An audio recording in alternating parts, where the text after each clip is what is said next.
माझ्या प्रिय भाविकांनो, आध्यात्मिक शक्ती किंवा सुपर पॉवर आणि सैतानी शक्ती म्हणजेच नेगेटिव्ह पॉवर, नेगेटिव्ह एनर्जी यामधील संघर्ष आपण नेहमी पाहिलेला असेल।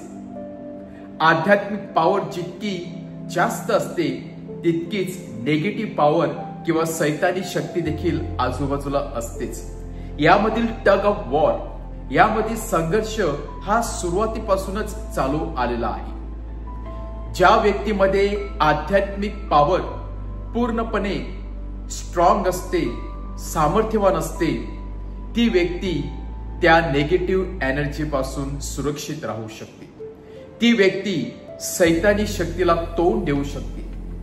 परंतु जर का या सैतानी शक्तीला व्यक्तीमध्ये प्रवेश करण्यासाठी थोडासा जरी जागा मिळाली तर ते थेट व्यक्तीचं जीवन पूर्णपणे बरखास्त करत असते।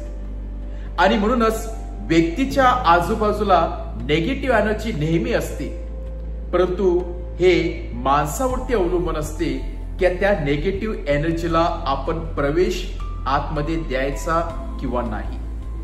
त्या माणसावरती अवलंबून असते की आपलं दरवाजा किंवा खिडकी त्या नेगेटिव्ह किंवा सैतानी पॉवरसाठी उघडा करायचा की नाही।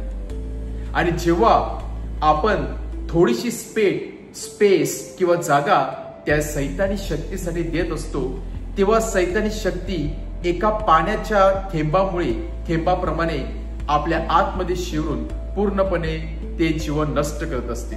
ज्याप्रमाणे पाण्याच्या त्यात सतत झिरपण्यामुळे संपूर्ण घराचं छत कोसळू शकते, त्याचप्रमाणे नेगेटिव्ह एनर्जी व्यक्तीच्या जीवनामध्ये जेव्हा प्रवेश करते तेव्हा ती हळूहळू एखाद्या गंजाप्रमाणे ज्याप्रमाणे एखादं गंज लोखंडाला नष्ट करते त्याप्रमाणे व्यक्तीचं जीवन पूर्णपणे नष्ट करत असते, रिकामी करत असते। आणि हीच बाब आजच्या शुभवर्तमानामध्ये प्रभू येशू ख्रिस्त आपल्या शिष्यांना व शास्त्री व परुषी या धर्म पंडितांना सांगत आहे। प्रभू येशू ख्रिस्त सांगत आहे, जेव्हा एखादी व्यक्ती त्या सैतानी शक्तीपासून, बंदिवानापासून मुक्त होते तेव्हा सैतान त्या व्यक्तीला सोडून बाहेर निघून जातो। परंतु जेव्हा ती व्यक्ती मध्ये काहीच बदल दिसत नाही, व्यक्तीचं जीवन आतमधून पूर्ण साफ आहे परंतु आध्यात्मिक पॉवरने भरलेलं नाही, तेव्हा ती सैतानी शक्ती त्या व्यक्तीच्या जीवनामध्ये प्रवेश करत असते आणि त्या व्यक्तीची परिस्थिती पहिल्यापेक्षा वाईट होत असते। जेव्हा प्रभू येशू ख्रिस्त हे उदाहरण देत असतो की जेव्हा सैतानी शक्ती परत त्या व्यक्तीकडे परत येते आणि सैतानी शक्तीला त्या व्यक्तीचं जीवन साफसूफ झालेलं दिसतं, याचा अर्थ असाच की त्या व्यक्तीने परमेश्वराला जीवनामध्ये स्थान दिलेलं नाही। जेव्हा सैतानी शक्तीपासून, बंदिवानापासून जेव्हा व्यक्ती मुक्त होतो तेव्हा व्यक्तीचं जीवन त्या परमेश्वराच्या शक्तीने भरणे अगत्याचं आहे, गरजेचं आहे।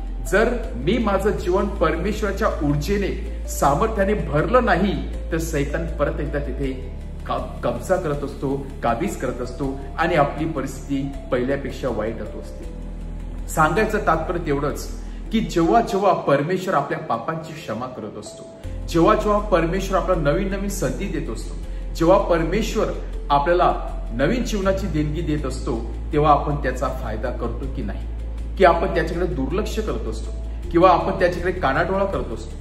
जरी आपल्या पापांची क्षमा झाली परंतु क्षमा केल्यानंतर मी माझं जीवन चांगल्या कृत्याने भरतो का, मी माझं जीवन चांगल्या कार्याने भरतो का, मी माझं जीवन इतरांच्या सेवेसाठी अर्पण करतो का, कुठेतरी माझ्या जीवनामध्ये परमेश्वराची शक्ती असते का। जेव्हा आपलं घर म्हणजे आध्यात्मिक घर परमेश्वराच्या ऊर्जेने भरत असते, परमेश्वराच्या सामर्थ्याने भरत असते, तेव्हा आजूबाजूला असलेली नेगेटिव्ह एनर्जी, आजूबाजूला असलेली सैतानी शक्ती आपल्या जीवनामध्ये प्रवेश करू शकत नाही, आपल्या शरीराला स्पर्श करू शकत नाही।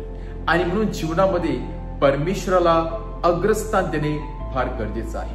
आपण श्रीमंत असू द्या, आपण फार फेमस ऍक्टर किंवा ऍक्ट्रेस किंवा कोणीही व्यक्ती असू द्या, परंतु प्रत्येक गुडघा परमेश्वरापुढे टेकला जाणार आहे, कारण परमेश्वराशिवाय आपण शून्य आहोत, परमेश्वराशिवाय आपण झिरो आहोत। आणि म्हणूनच आपलं जीवन एका कागदाच्या तुकड्याप्रमाणे आहे आणि या कागदाच्या तुकड्याला जर सामर्थ्य हवं असेल तर आपल्याला परमेश्वरासमोर लोटांगण घालणे गरजेचं आहे, परमेश्वरासमोर नतमस्तक होणे गरजेचं आहे आणि सैतानी शक्तीपासून आपला स्वतःचा बचाव करणे अगत्याचं आहे। आजचा दिवस परमेश्वराने आपल्याला दिलेली एक सुवर्ण संधी आहे, त्याचा आपण फायदा करूया। आपलं जीवन पॉझिटिव्ह एनर्जी म्हणजे सामर्थ्याने भरूया आणि निगेटिव्ह एनर्जीशी झुंज देण्यासाठी आपण नेहमी तयार असूया। आमेन।